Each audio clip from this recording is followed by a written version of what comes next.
सत्यनारायण भगवान की व्रत कथा का चौथा अध्याय। सूत जी बोले, वैश्य ने मंगलाचार कर अपनी यात्रा आरंभ की और अपने नगर की ओर चल दिए।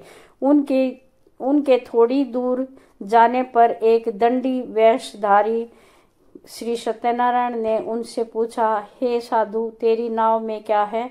अभी वणिक हंसता हुआ बोला, हे दंडी, आप क्यों पूछते हो? क्या धन लेने की इच्छा है? मेरी नाव में तो बेल व पत्ते भरे हुए हैं। वैश्य के कठोर वचन सुन भगवान बोले, तुम्हारा वचन सत्य हो। दंडी ऐसा वचन कह वहां से दूर चले गए। कुछ दूर जाकर समुद्र के किनारे बैठ गए। दंडी के जाने के बाद साधु वैश्य ने नित्य क्रिया के पश्चात नाव को ऊंची उठते देख कर अचंबा माना और नाव में बेल पत्ते आदि देख वह मूर्छित हो जमीन पर गिर पड़ा।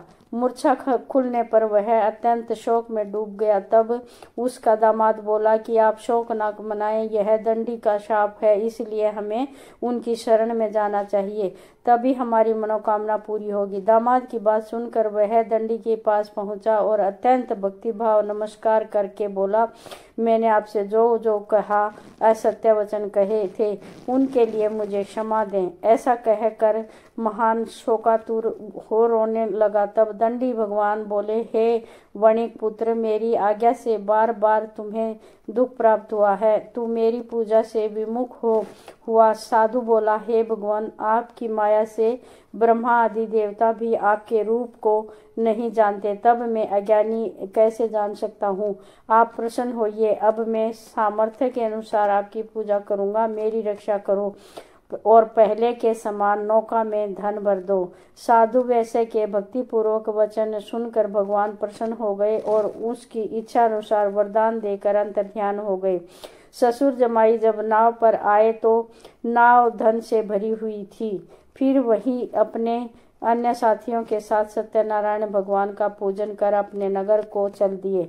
जब नगर में नजदीक पहुंचे तो दूत को घर पर खबर करने के लिए भेज दिया। दूत साधु की पत्नी को प्रणाम करता है कि मालिक अपने दामाद सहित नगर के निकट आ गए हैं। दूत की बात सुन साधु की पत्नी लीलावती ने बड़े हर्ष के साथ सत्यनारायण भगवान का पूजन कर अपनी पुत्री कलावती से कहा कि मैं अपने पति के दर्शन को जाती हूँ, तू कार्य पूर्ण कर शीघ्र आ जा।